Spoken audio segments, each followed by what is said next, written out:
much does it cost me?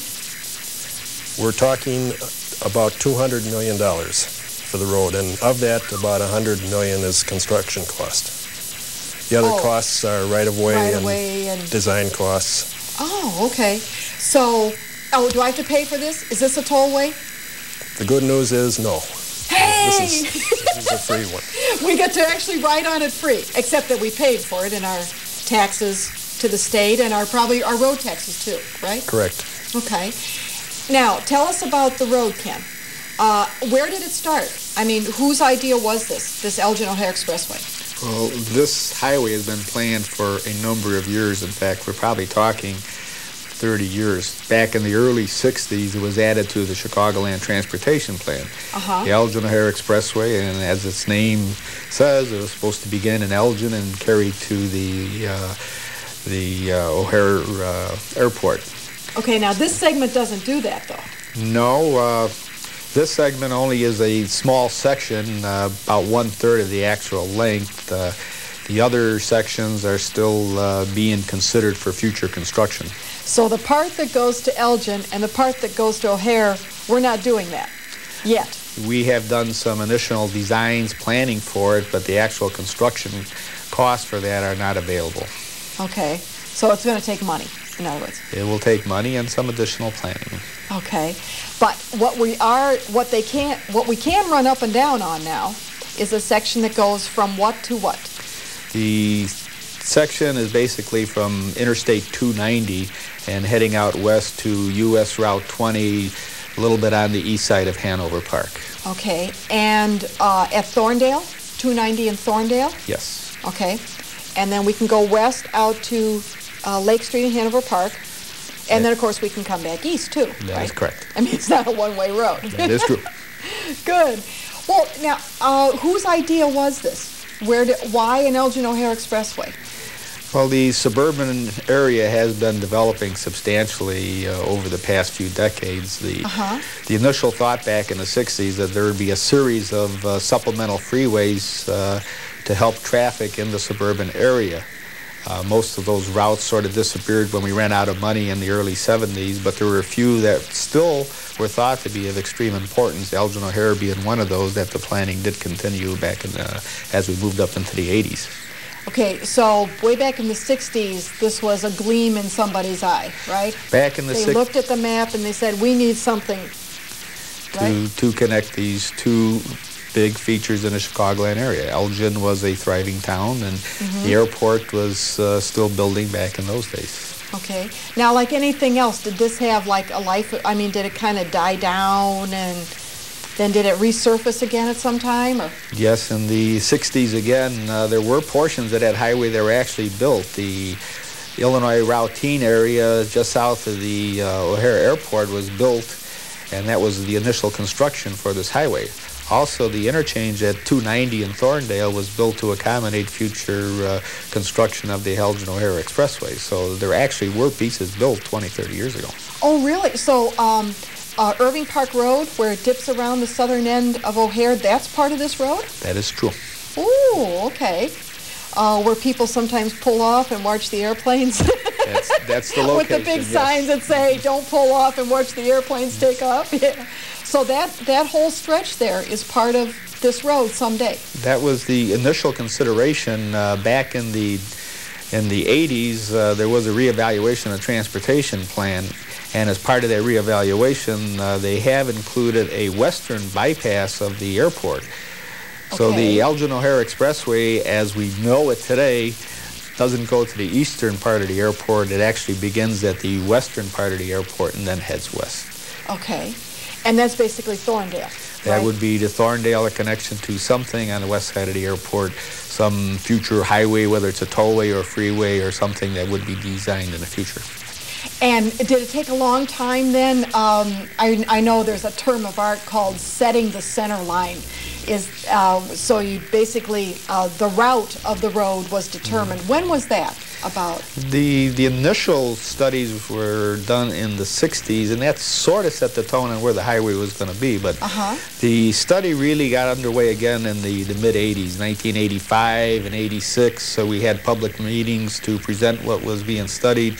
In 87, we had a public hearing, and next year or two, there were still some discussions, investigations, and the actual determination of what this road would look like and where it actually would be was determined in the late 80s. Now, that was the point where you could go ahead and acquire the rights-of-way that are necessary to build the road on and to do the contract plans, which would be used in order to give the contractors some idea on how they would build a facility. And did it take a long time to do that, the right-of-way acquisition, buying up the land and stuff like that? Typically, you're talking about a 1.5 to a 2.5 to 3 year time frame. In this particular case, much of the right-of-way was originally owned by Commonwealth Edison Company, that they purchased this corridor back in the 60s to save it for not only for future facilities of their own, but a width that was wide enough to pretty much accommodate much of the highway. We still had to go out and buy additional pieces of land in order to fit everything in, but much of the right-of-way, and therefore the impacts were low, much of the right-of-way was purchased by Edison in the 60s, and the state acquired it from Edison in the late 80s, early 90s. Now, was this like your project? I mean, were you like on this? I did not start back in the early 60s. Okay. Well, maybe in the 80s. Were you like the chief planner on this? Yes, I was involved with the initial studies, and in fact, I was at the initial public meetings on this, and then moved on to other things. But yes, I have some strong feelings on this project, and I was involved with the plan preparation and the scheduling out of the work. Well, what did some of the people at the initial meetings and stuff, what did they say about it? Well, that depends who you were. If you were a person that lived right adjacent to where they had these signs talking about the freeway, they weren't so thrilled about it. If you were a little bit further away and lived along one of the corridors that was sort of clogged, or you used one of those roadways that you had a problem getting to and from work, then you were a little bit more enthused about the construction of this facility. We had very strong community support right from the beginning of the studies. I think the communities themselves felt that the need was there, and for them to continue growing in a logical manner, that this facility had to be built. Okay, so in other words, there were some people that were against it, some people were for it, but basically it was what, well, let's just see what they can do with it type thing? Well, we go out to the public meetings to present what we are intending to do and ask for comments. So the people that are in favor of the highway are the ones that are fairly easy to satisfy. The ones that are opposed to the construction, you listen to them, see what their concerns are, and then you take those concerns into the final design. You may agree with them and redesign something, or you may say, well, I agree what you're saying. Unfortunately, we can't redesign around it, but maybe we can accommodate you by providing something in the design that will help you out. Well then, Tom, why don't we get on the road now, so to speak. And let's go from east to west first, and then we'll come back west to east. So where's the first place that if I want to go west on this new Elgin O'Hare Expressway, where's the first place that I can get on it? I-290. I-290. First, I'd like to say a few things about how we've improved I-290. We've added extra lanes. Is this like a pre-commercial here? Well, it's to get enough people on the road together. Okay. So we've improved 290. We've added more lanes. We've added double turn lanes from the off ramps of 290 onto Thorndale. Okay. So now we're on Thorndale and we're heading to the east. And the first thing you're going to see is you're going to see a stoplight at Rolling Road. Rolling Road is also Old 53. That's correct. For people who've been in the area a while. Okay, and if I were to get off there at that stoplight, you can get off and can go north and south? But you are not going to be able to go south. I can't go south. Now, right now, everybody is used to going south, but they're not going to be able to do that. What they're going to have to do is travel a little bit farther to the west and follow the signs to Rolling Road. And what you're going to have to do is take the off-ramp at Meacham Medina Road, and you'll see there's going to be a 180-degree ramp that's going to turn you around and head you back east, and then you'll be able to make a right-hand turn onto southbound Rolling.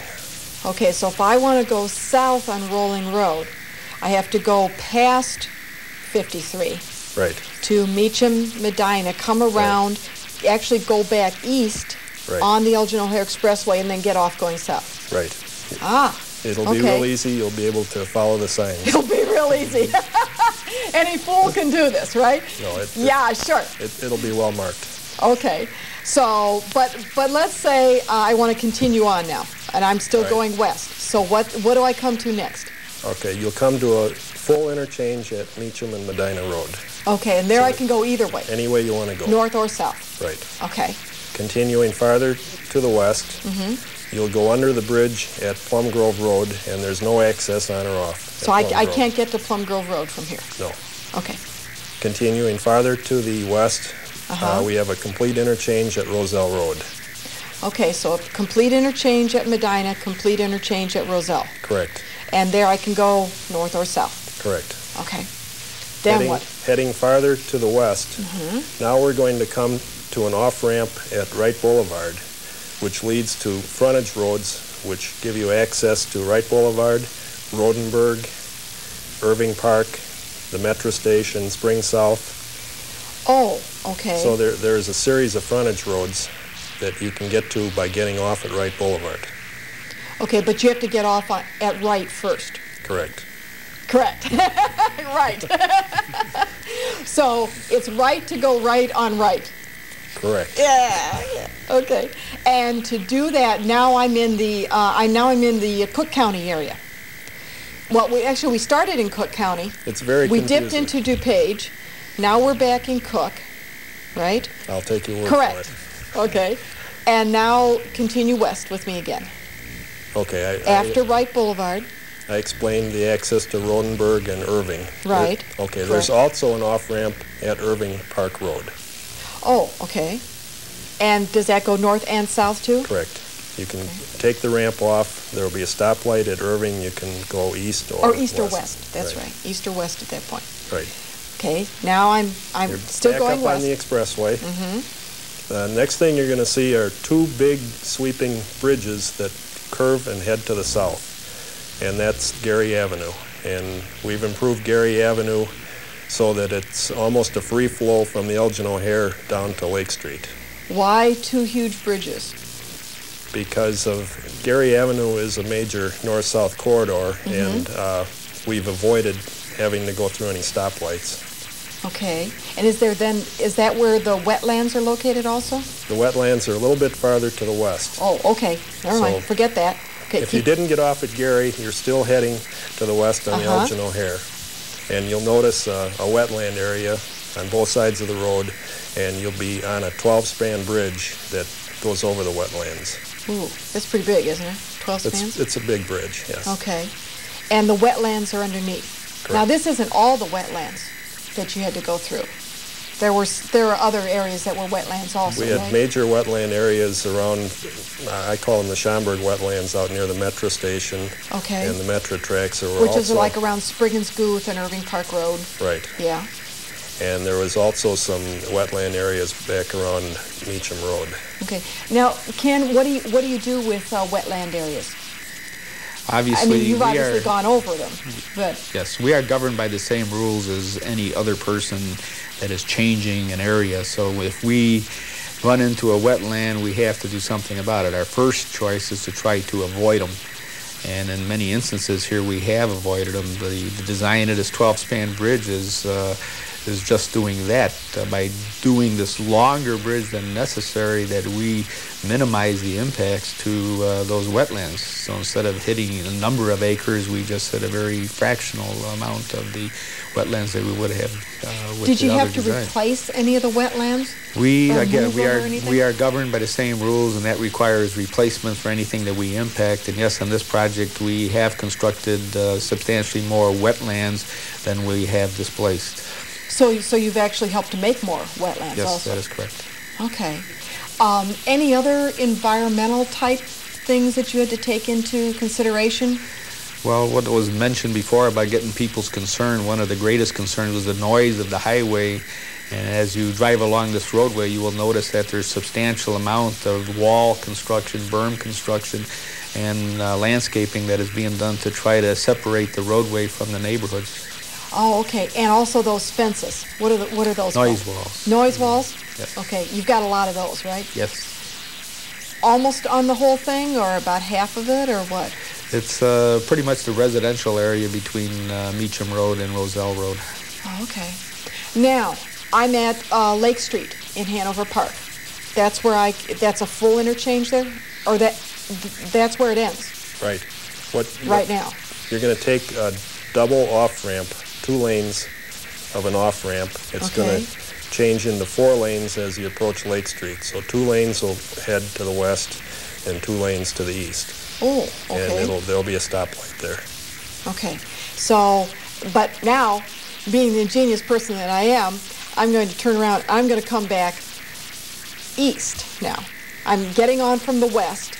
Okay. So now I'm going to go back the other way. So take me down the road again, except now I'm going from the west, which would be Lake Street, to... Okay, if you're coming out of Hanover Park on Lake Street and you want to make the left-hand turn onto the Elgin O'Hare, you won't make a left-hand turn. You'll take the right-hand off-ramp and go under Lake Street in a free flow onto the Elgin O'Hare Expressway. Aha. Is that one of those road terms, this free flow?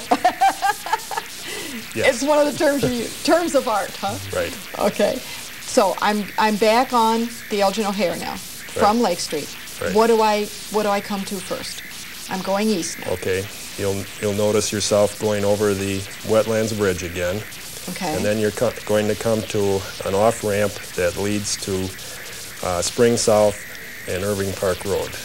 Okay. And that's a complete ramp there? I mean, I can go either way on Spring South? Right. When you get down to... Well, Spring South is also Spring and Scooth. Spring and Scooth farther to the north. Okay, and that's where the train station is? Correct. Okay.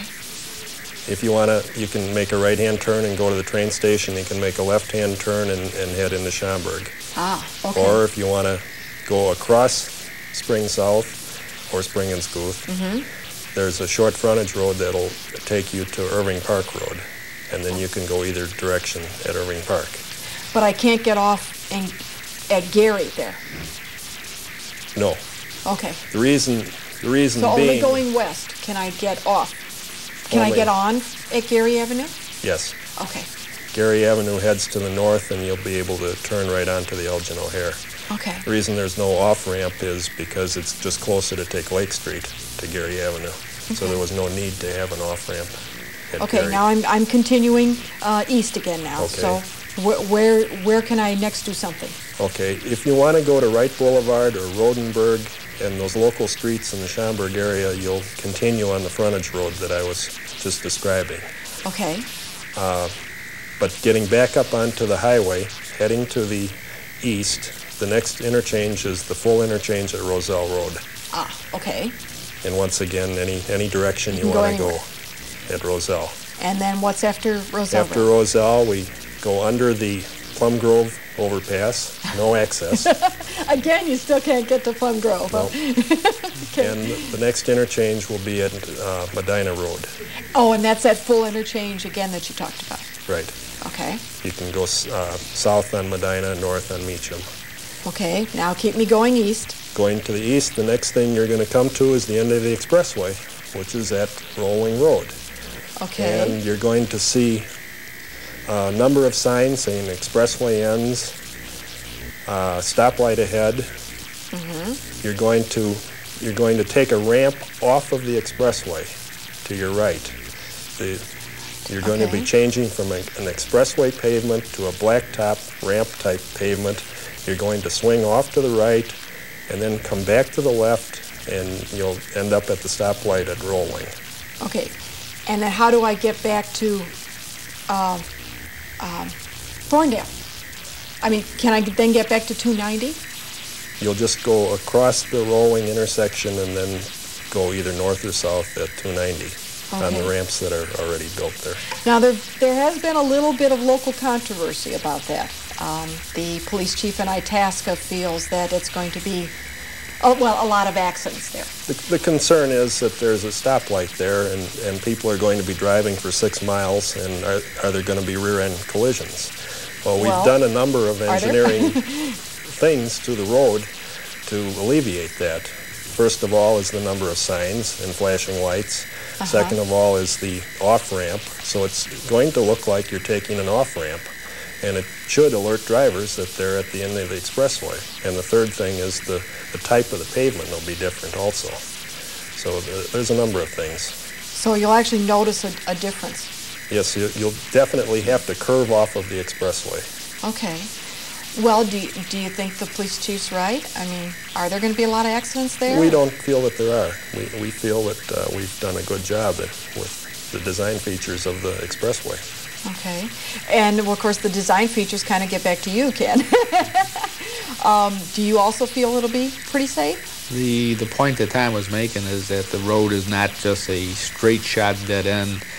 It is designed as an off-ramp, so it looks like an off-ramp, and if you get involved with that type of situation, to be more alert, something must be happening up ahead. It would look similar to what we have at the west end at Lake Street, where we pull 2 lanes off the main line and bring them up to a signalized intersection. Oh, okay.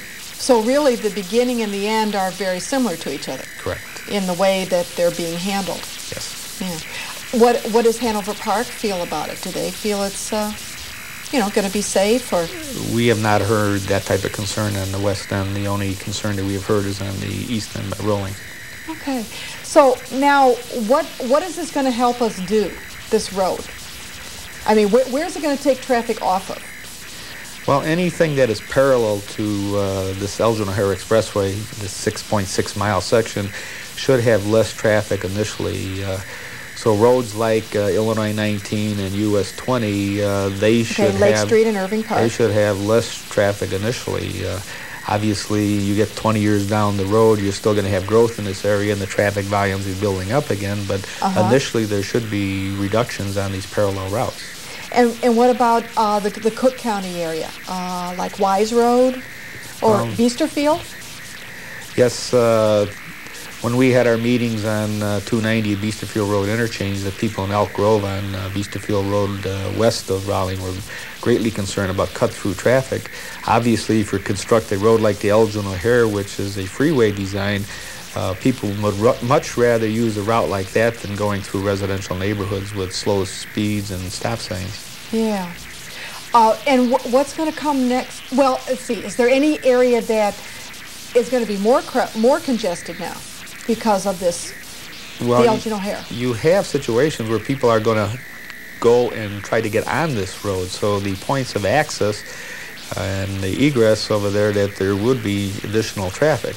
And I think the things that we have done at Lake Street and at Irving Park Road and Roselle Road, Meacham, Medina, and 290, you can see the additional lanes that we have added at those points so that the traffic could flow through these interchange areas. So yes, there will be more traffic on those roads getting on and off, but the designs that we have, we feel are adequate to make sure that those things work properly. And of course, one of the good things about a road being built now, as opposed to back in the 60s, is we're more environmentally concerned. I suppose there's probably much more landscaping now than you would have had the road been built 30 years ago. I think the department has great concern about how the road will look upon completion. Yes, our attitude has changed than it was 20, 30 years ago concerning what we put alongside our roads. More trees, more bushes. We like it to look good. That is true. And more median space in between, or? The median is designed a little bit differently on this thing too. We do have room for an eventual 6-lane cross-section on the highway, but the median is also designed wide enough that if the need ever rises, that we could add a high-occupancy vehicle lane or a light rail transit facility, trolley car type thing. Again, if the need ever comes about 10, 20, 30, 40 years from now, we have that possibility. Well, and that's not such an unusual idea, because now in mass transportation areas, they're talking about suburb-to-suburb commute as opposed to suburb to city back to suburb every night. In other words, we're traveling among our own suburbs more than we are going downtown anymore. So you really did plan for the future on this. Well, the additional cost to accommodate this is very small. So the long-term benefit, if the need ever rises, we think was well worthwhile that cost. And everybody should remember, this doesn't cost us anything. This is not a tollway. You are paying for this road. You don't have to pay 40 or 50 cents at a time, but yes, by paying your gas taxes and your license fees, that you are paying for the highway. Okay. Thank you very much, Ken and Tom, for being with us today and telling us about the Elgin O'Hare Expressway. And what they want you to do is get out there and use it. Go out there, drive up and down this thing, see what it's like, see where you can get on, see where you can get off. Use the Elgin O'Hare Expressway. That's what these two men have done a lot of work to bring to us. See you next month.